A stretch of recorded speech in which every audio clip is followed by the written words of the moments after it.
जय श्री स्वामीनारायण। આજના રિવિઝન સેશનમાં આપ સૌ વિદ્યાર્થીઓનું હાર્દિક સ્વાગત છે। તો આજે આપણે જે છે એ અત્યાર સુધીના C++ની અંદર જે કંઈ પણ ટોપિક ભણી ગયા છીએ એનું આપણે ટૂંકમાં રિવિઝન કરવાનું છે। અત્યાર સુધીમાં આપણે જે છે એ સૌ પ્રથમ લેક્ચરની વાત કરીએ તો આપણે જે છે એ શરૂઆત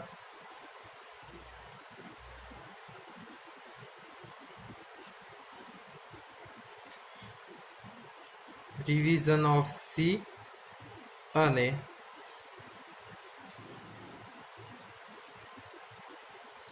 રિવિઝન ઓફ એસીપી થી કરી હતી। એટલે સૌથી પહેલા આપણે રિવિઝન ઓફ સી કર્યું, એની અંદર જ આપણે જે છે એ એસીપી નું રિવિઝન કર્યું અને પછી જે છે એ આપણે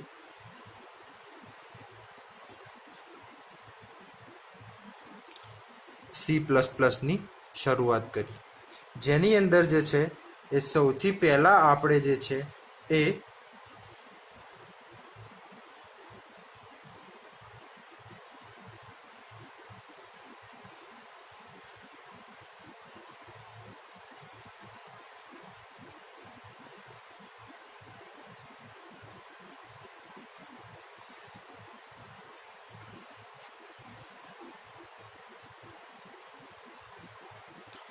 પ્રોસિજર ઓરિએન્ટેડ પ્રોગ્રામિંગ જે છે એ આપણે જોયું હતું કે ભાઈ પ્રોસિજર ઓરિએન્ટેડ પ્રોગ્રામિંગમાં જે છે એ કોઈ પણ મોટો પ્રોગ્રામ હોય તો એને નાના પોર્શનની અંદર ડિવાઈડ કરવામાં આવે છે, જેને આપણે શું કહીએ છીએ,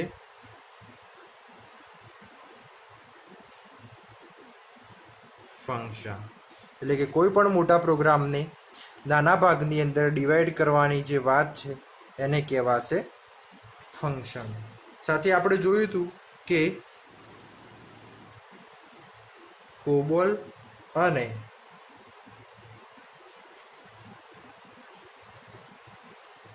ફોરટ્રાન આ જે છે અને સાથે સી એ પ્રોસિજર ઓરિએન્ટેડ લેંગ્વેજના પ્રોગ્રામિંગ લેંગ્વેજના ઉદાહરણ છે।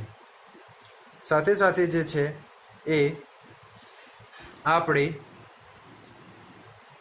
લોકલ અને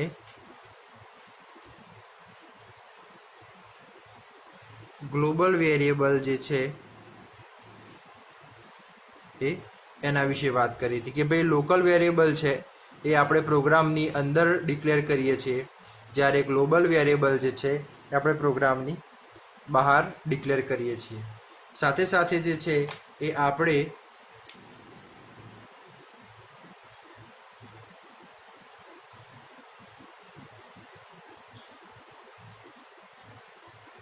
ફીચર્સ જે છે એ features of procedure oriented programming જોયા હતા કે જેની અંદર જે છે એ આપણું પહેલું હતું કે આ જે પ્રોસિજર ઓરિએન્ટેડ પ્રોગ્રામિંગ છે એ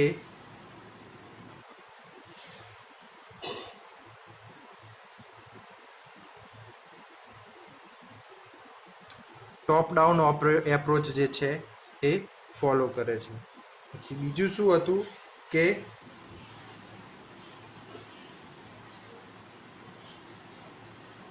પ્રાઇમરી ઇમ્પોર્ટન્સ જે છે એ કોને આપવામાં આવતું હતું, તો કે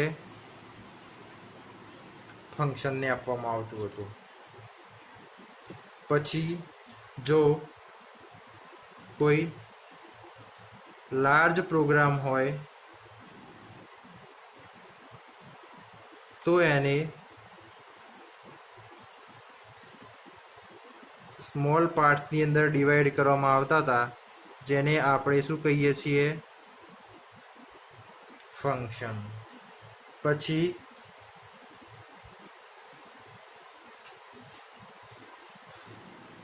ચોથું ફીચર્સ હતું કે દરેક જે ફંક્શન છે તો એ ફંક્શનને જે છે એ શું હશે, લોકલ ડેટા હશે અને એ લોકલ ડેટા જે છે એ ફંક્શન પૂરતો સીમિત હશે, પણ અમુક ફંક્શન જે છે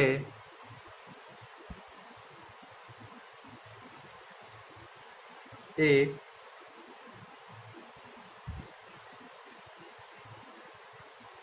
ગ્લોબલ ડેટા પણ શેર કરે છે. પછી જે છે એ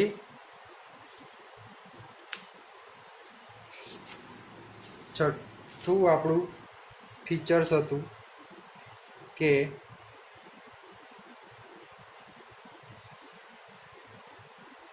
ડેટા જે છે એ ફંક્શન ટુ ફંક્શન ટ્રાન્સફર થાય છે.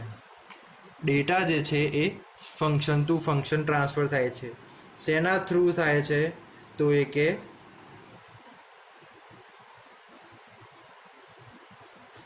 પેરામીટર્સના થ્રુ. તો પેરામીટર્સના થ્રુ જે છે એ ફંક્શનમાંથી એક ફંક્શનમાંથી બીજા ફંક્શનમાં ડેટા જે છે એ ટ્રાન્સફર થાય છે. અને 7મા નંબરનું ફીચર્સ હતું કે data move openly around the system from, એટલે કે ડેટા મૂવ ઓપનલી, એટલે કે ડેટા જે છે એ એક ફંક્શનમાંથી બીજા ફંક્શનની અંદર ઓપનલી મૂવ કરી શકે છે. તો આ જે હતું એ આપણું પ્રોસિજર ઓરિએન્ટેડ પ્રોગ્રામિંગ લેંગ્વેજ હતું. હવે બીજું જે હતું એ આપણું હતું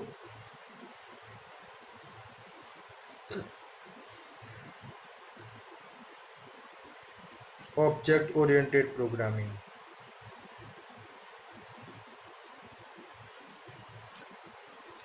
તો ઓબ્જેક્ટ ઓરિએન્ટેડ પ્રોગ્રામિંગની અંદર આપણે શું વાત કરી હતી કે સૌથી પહેલા જે છે એ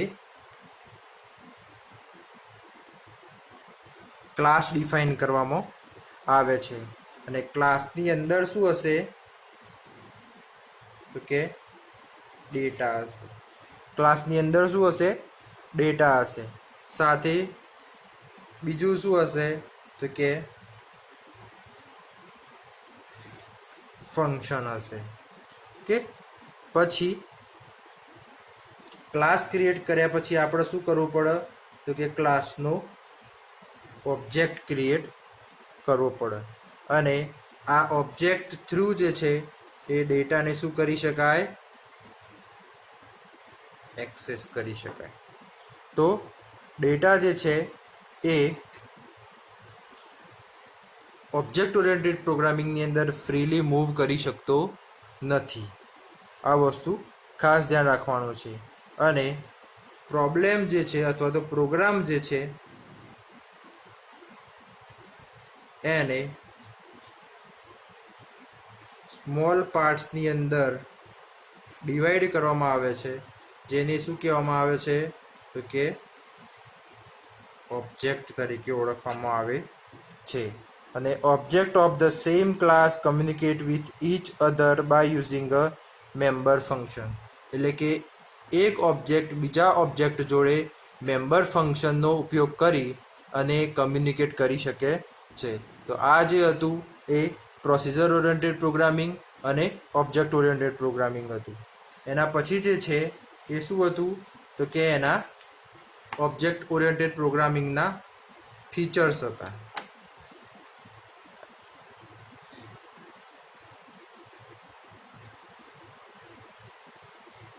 તો ફીચર્સની અંદર જે છે એ પહેલું ફીચર્સ હતું કે આપણું ઓબ્જેક્ટ ઓરિએન્ટેડ પ્રોગ્રામિંગ જે છે એ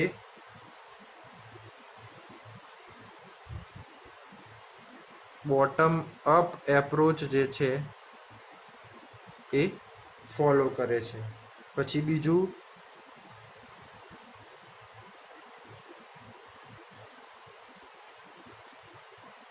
પ્રાઇમરી ઇમ્પોર્ટન્સ જે છે એ કોને આપવામાં આવે છે? તો કે ઓબ્જેક્ટને આપવામાં આવે છે, ફંક્શનને આપવામાં આવતું નથી. પછી ત્રીજા નંબરનું હતું કે આપણે પ્રોગ્રામને સ્મોલ પાર્ટ્સની અંદર ડિવાઈડ કરીએ છીએ, જેને આપણે કહીશું ઓબ્જેક્ટ. કે data and function are inside the class. એટલે કે ચોથું ફીચર્સ હતું ડેટા એન્ડ ફંક્શન જે છે એ ક્યાં હતા, તો કે ઇનસાઇડ ક્લાસ. તો ઇનસાઇડ ક્લાસ હતા, એના લીધે જે છે એ ઓબ્જેક્ટ દ્વારા સરળતાથી જે છે એ મૂવ કરી શકતા હતા. અને પાંચમું ફીચર છે કે object of the same class communicate with each other using a member function. એટલે કે એક ફંક્શનના જે છે એ એક ઓબ્જેક્ટમાંથી બીજા ઓબ્જેક્ટમાં જે છે એ કમ્યુનિકેટ કરવા માટે મેમ્બર ફંક્શનનો ઉપયોગ થાય છે. એના પછી જે છે એ ઓબ્જેક્ટ ઓરિએન્ટેડ પ્રોગ્રામિંગ અને પ્રોસિજર ઓરિએન્ટેડ પ્રોગ્રામિંગનો જે છે એ આપણે તફાવત જોયો હતો. કે ભાઈ ઓબ્જેક્ટ ઓરિએન્ટેડ પ્રોગ્રામિંગ જે છે એ બોટમ અપ એપ્રોચ ફોલો કરે છે, જ્યારે પ્રોસિજર ઓરિએન્ટેડ પ્રોગ્રામિંગ જે છે એ ટોપ ડાઉન એપ્રોચ ફોલો કરે છે. ઓબ્જેક્ટ ઓરિએન્ટેડમાં જે છે એ ઇમ્પોર્ટન્સ ઓબ્જેક્ટને આપવામાં આવે છે, જ્યારે પ્રોસિજર ઓરિએન્ટેડમાં ઇમ્પોર્ટન્સ જે છે એ ફંક્શનને આપવામાં આવે છે. ઓબ્જેક્ટ ઓરિએન્ટેડ પ્રોગ્રામિંગની અંદર પ્રોગ્રામને નાના નાના પાર્ટ્સમાં ડિવાઈડ કરવામાં આવે છે, જેને ઓબ્જેક્ટ તરીકે ઓળખવામાં આવે છે, જ્યારે પ્રોસિજર ઓરિએન્ટેડમાં પ્રોગ્રામને નાના નાના પોર્શનની અંદર ડિવાઈડ કરવામાં આવે છે, જેને ફંક્શન તરીકે ઓળખવામાં આવે છે. ઓબ્જેક્ટ ઓરિએન્ટેડ પ્રોગ્રામિંગની અંદર ડેટા જે છે એ ઓપનલી મૂવ અથવા તો ફરી શકતો નથી, ફ્રીલી મૂવ કરી શકતો નથી, જ્યારે પ્રોસિજર ઓરિએન્ટેડમાં ડેટા જે છે એ ફ્રીલી મૂવ કરી શકે છે. ઓબ્જેક્ટ ઓરિએન્ટેડ પ્રોગ્રામિંગની અંદર ડેટા હાઇડિંગની ફેસિલિટી આપેલી હોય છે, જ્યારે પ્રોસિજર ઓરિએન્ટેડની અંદર ડેટા હાઇડિંગની ફેસિલિટી આપવામાં આવેલી હોતી નથી. ઓબ્જેક્ટ ઓરિએન્ટેડની અંદર ડેટા અને ફંક્શન જે છે એ જ્યારે જરૂર પડે ત્યારે એડ કરી શકાય છે, જ્યારે પ્રોસિજર ઓરિએન્ટેડ પ્રોગ્રામિંગની અંદર ડેટા અને ફંક્શન જે છે એ સરળતાથી એડ કરી શકાતા નથી. C++ અને જાવા જે છે એ ઓબ્જેક્ટ ઓરિએન્ટેડ પ્રોગ્રામિંગના એક્ઝામ્પલ છે, જ્યારે સી, કોબોલ અને ફોરટ્રાન જે છે એ પ્રોસિજર ઓરિએન્ટેડ પ્રોગ્રામિંગના એક્ઝામ્પલ છે. હવે આપણે આગળ જોવાનું છે કે બેઝિક કોન્સેપ્ટ. આપણે આગળના લેક્ચરમાં જોઈ ગયા હતા, પણ છતાં પણ આપણે બેઝિક કોન્સેપ્ટ જે છે એ એકવાર જોઈ લઈએ, કે જેની અંદર સૌથી પહેલા હતું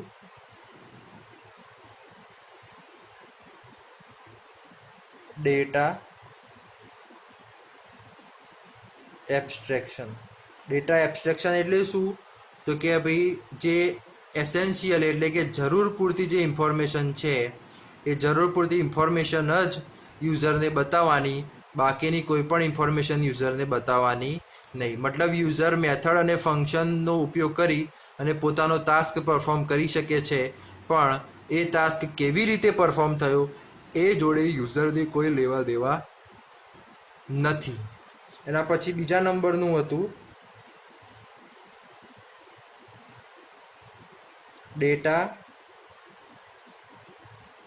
એન્કેપ્સ્યુલેશન.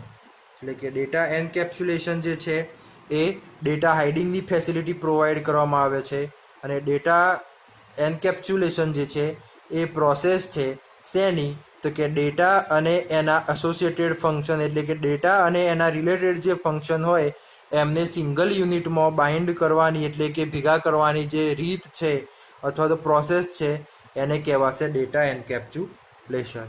એના પછી હતું ત્રીજું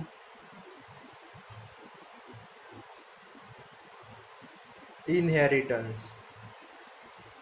એટલે કે કોઈ પણ બેઝ ક્લાસને ડિરાઈવ કરી અને નવો એક ક્લાસ ક્રિએટ કરવાનો, કે જેની અંદર બેઝ ક્લાસની તમામ પ્રોપર્ટી હોય અને સાથે બીજી તમે કોઈ પણ પ્રોપર્ટી અથવા તો કોઈ પણ ફંક્શન અને મેથડ જો તમારે એની અંદર એડ કરવા હોય તો એ તમે કરી શકો છો. જે ક્લાસમાંથી આપણે ઇન્ફોર્મેશન અથવા તો જે ક્લાસ આપણે ડિરાઈવ કર્યો છે એ ક્લાસને બેઝ ક્લાસ કહેવાય છે, અને જે ક્લાસ ડિરાઈવ થયો છે એને ડિરાઈવડ ક્લાસ કહેવાય છે. બીજી ભાષામાં કહીએ તો જે ક્લાસ આપણે ડિરાઈવ કર્યો છે એને ચાઇલ્ડ ક્લાસ કહેવાય છે, અને જે ક્લાસમાંથી ડિરાઈવ કર્યો છે એને પેરેન્ટ ક્લાસ તરીકે ઓળખવામાં આવે છે. એના પછી હતું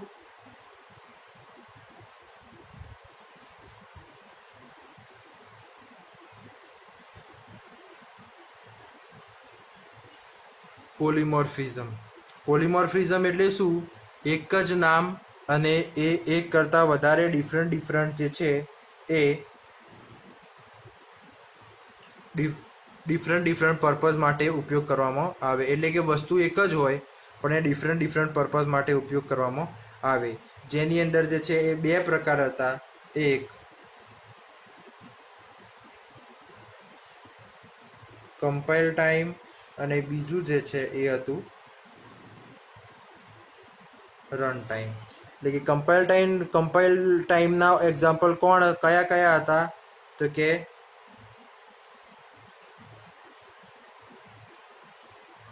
ફંક્શન ઓવરલોડિંગ અને ઓપરેટર ઓવરલોડિંગ. એ જે છે એ બંને કમ્પાઇલ ટાઈમના એક્ઝામ્પલ હતા. જ્યારે વર્ચ્યુઅલ ફંક્શન જે છે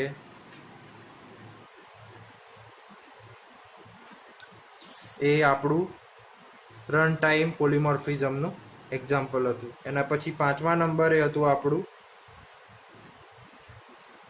ડાયનેમિક બાઇન્ડિંગ. ડાયનેમિક બાઇન્ડિંગ એટલે શું?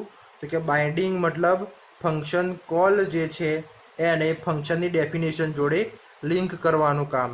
એના પણ બે પ્રકાર હતા. એક જે હતું એ સ્ટેટિક બાઇન્ડિંગ અને બીજું જે હતું એ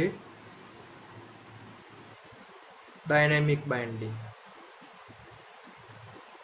તો સ્ટેટિક બાઇન્ડિંગ જે છે એની અંદર શું હતું કે જ્યારે કમ્પાઇલર એવું ડિસાઇડ કરે કે ફંક્શન કોલને ફંક્શન ડેફિનેશન જોડે કમ્પાઇલના સમયે એને લિંક કરવાનું થાય તો એને સ્ટેટિક બાઇન્ડિંગ કહેવાય. એટલે કે કમ્પાઇલર એવું ડિસાઇડ કરે કે ફંક્શન કોલ અને એની ડેફિનેશનને કમ્પાઇલ ટાઈમે બાઇન્ડ કરવું તો એને સ્ટેટિક બાઇન્ડિંગ કહેવાય.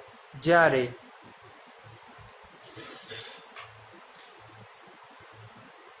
કમ્પાઇલર એવું નક્કી કરે કે ફંક્શન કોલને ફંક્શન ડેફિનેશન જોડે રન ટાઈમ વખતે બાઇન્ડ કરવું છે તો એને કહેવાશે ડાયનેમિક બાઇન્ડિંગ. તો આ જે છે એ સ્ટેટિક અને ડાયનેમિક બાઇન્ડિંગ છે. એના પછી આપણે જોયું હતું કે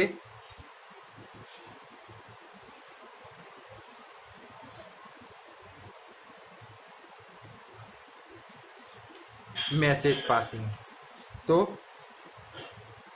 ઓબ્જેક્ટ ઓરિએન્ટેડ પ્રોગ્રામિંગની અંદર જે છે એ બે ઓબ્જેક્ટ જે છે એ એકબીજા જોડે સેન્ડિંગ અને રિસીવિંગ મેસેજ દ્વારા એકબીજા જોડે કમ્યુનિકેટ કરી શકે છે. તો એ હતું આપણું મેસેજ પાસિંગ. તો આપણા બેઝિક કોન્સેપ્ટની અંદર data abstraction, data encapsulation, inheritance, polymorphism, dynamic binding અને મેસેજ પાસિંગ જોયું હતું. એના પછી જે છે એ આપણે ઓબ્જેક્ટ ઓરિએન્ટેડ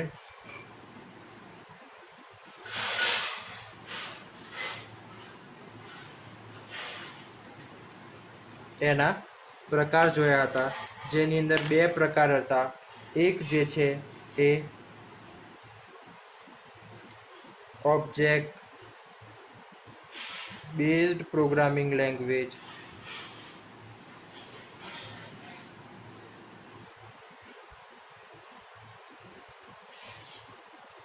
જ્યારે બીજું હતું એ ઓબ્જેક્ટ ઓરિએન્ટેડ પ્રોગ્રામિંગ લેંગ્વેજ. એટલે બે હતું. જેની અંદર ઓબ્જેક્ટ બેઝ પ્રોગ્રામિંગ લેંગ્વેજની અંદર ઓબ્જેક્ટ ઓરિએન્ટેડના બધા ફીચર્સ જે છે એ સપોર્ટ કરતા નહોતા. એટલે કે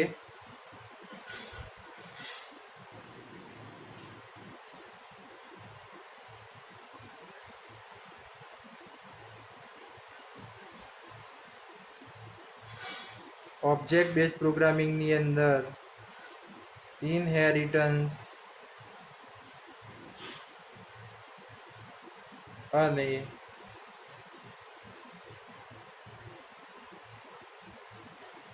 પોલિમોર્ફિઝમ જે છે એ સપોર્ટ થતા નહોતા, અને જેની અંદર ઇનબિલ્ટ ફંક્શન એ અથવા તો ઇનબિલ્ટ ઓબ્જેક્ટ જે છે અવેલેબલ હોય છે, જેવી રીતે કે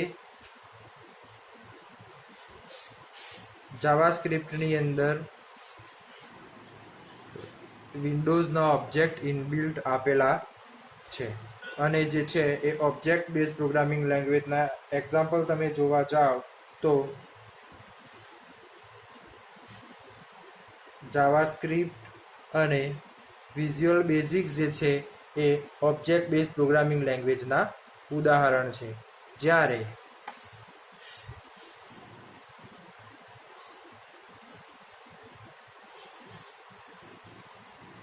ઓબ્જેક્ટ ઓરિએન્ટેડ પ્રોગ્રામિંગ છે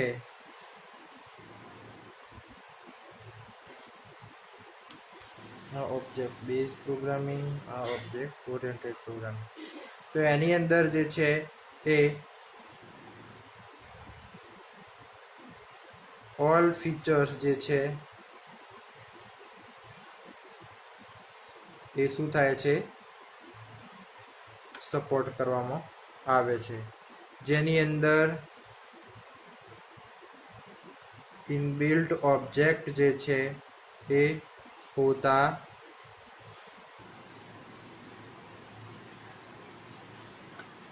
નથી.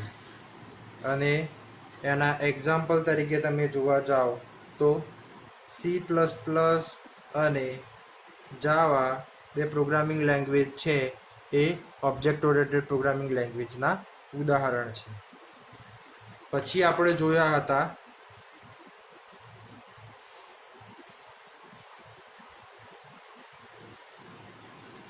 Advantages of object oriented programming. તો એની અંદર સૌથી પહેલાં હતું કે ડેટા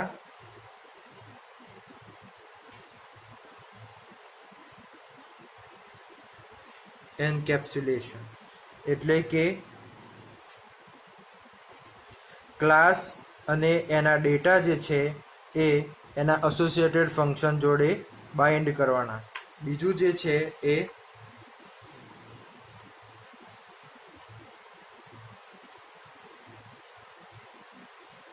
ડેટા હાઇડિંગ ફેસિલિટી જે છે એ ઓબ્જેક્ટ ઓરિએન્ટેડ પ્રોગ્રામિંગની અંદર પ્રોવાઈડ કરવામાં આવે છે. શેના દ્વારા? તો કે પબ્લિક, પ્રાઇવેટ અને પ્રોટેક્ટેડ વિઝિબિલિટી મોડ દ્વારા. પછી છે એ આપણું પ્રોગ્રામ જે છે એ અથવા તો પ્રોબ્લેમ જે છે એ ઇઝીલી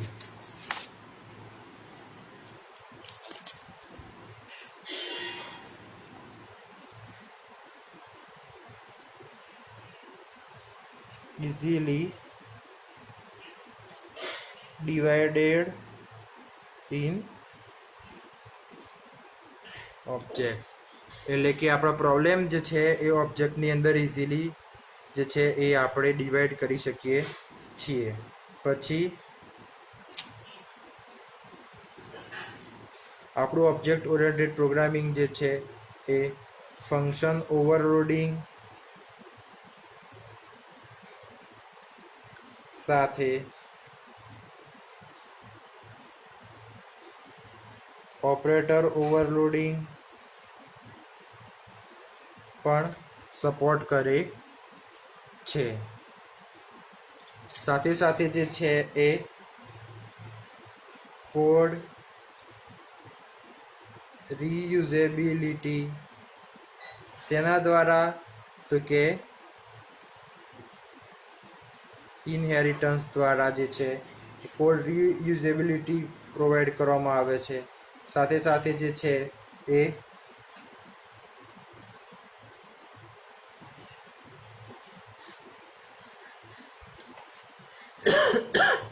મેસેજ પાસિંગ જે છે એ પણ ઓબ્જેક્ટ ઓરિએન્ટેડ પ્રોગ્રામિંગનો એક એડવાન્ટેજ છે. અને કોઈ પણ કોમ્પ્લેક્સ પ્રોગ્રામ હશે તો એ ઓબ્જેક્ટ ઓરિએન્ટેડ પ્રોગ્રામિંગ દ્વારા સરળતાથી સોલ્વ કરી શકાય છે. પછી જે હતું એ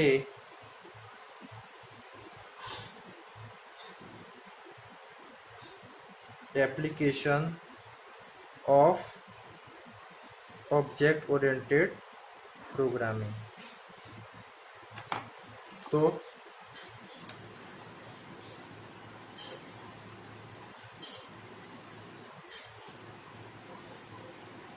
સિસ્ટમ સોફ્ટવેર બનાવવા માટે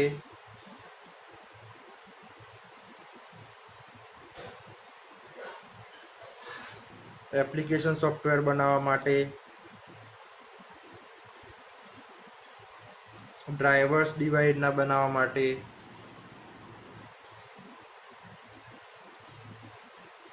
એમ્બેડેડ સોફ્ટવેર જે છે એ બનાવવા માટે પછી સર્વર ક્લાયન્ટ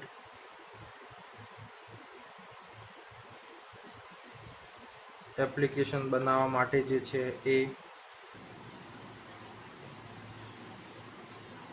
ગેમ્સ બનાવવા માટે અને ઇમેજ એડિટિંગ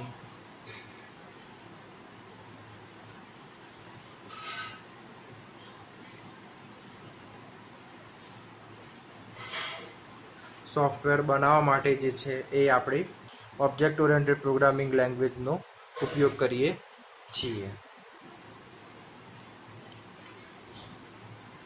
સાથે જે છે એ આપણે ગઈકાલે સી પ્લસ પ્લસ વિશેની વધારે ડિટેલની માહિતી જોઈ હતી કે ભાઈ સી પ્લસ પ્લસ લેંગ્વેજ જે છે એ 1980ની અંદર ડી જર્નેશ ટ્રાઉસ્ટ્રુપ નામના વૈજ્ઞાનિકે AT&T બેલ લેબોરેટરીની અંદર સી પ્લસ પ્લસની શોધ કરવામાં આવી હતી, જે સૌથી પહેલાં જે છે એ સી વિથ ક્લાસ નામની લેંગ્વેજથી જાણીતી હતી. સી પ્લસ પ્લસ લેંગ્વેજ સૌથી પહેલાં સી વિથ ક્લાસ લેંગ્વેજથી જાણીતી હતી. પછી 1983ની અંદર જે છે એ સી વિથ ક્લાસનું નામ પડ્યું C plus plus. Plus plus એના માટે તો કે સી લેંગ્વેજમાં ઇન્ક્રીમેન્ટેડ વર્ઝન આવ્યું એને કહેવાશે સી પ્લસ પ્લસ. એટલે કે ઇન્ક્રીમેન્ટ માટે એ લોકોએ શું વાપર્યું? પ્લસ પ્લસની સાઇન. એટલે આપણે સીના આગળ પ્લસ પ્લસની સાઇન મૂકીએ છીએ. સાથે સાથે સી પ્રોગ્રામિંગમાં ક્લાસની ફંક્શનાલિટી એડ કરી એના સાથે જે છે એ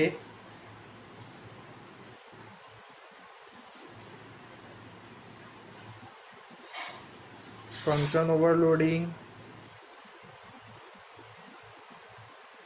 operator overloading,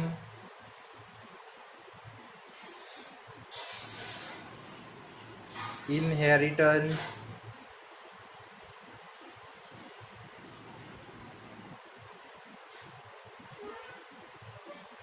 polymorphism,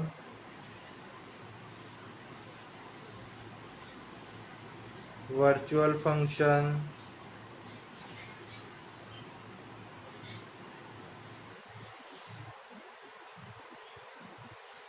exception handling જેવા ઇનલાઇન ફંક્શન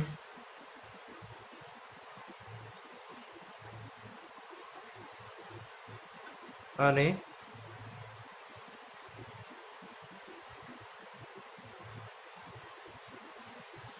ફ્રેન્ડ ફંક્શન જેવા ફીચર્સ એડ કર્યા. સાથે સાથે આપણે જોવાનું છે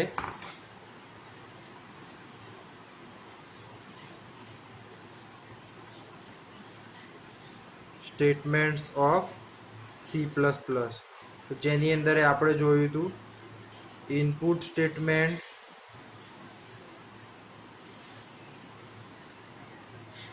સીઇન અને output statement cout. Input અને આઉટપુટ બે સ્ટેટમેન્ટ જોયા હતા અને સાથે જે છે આપણે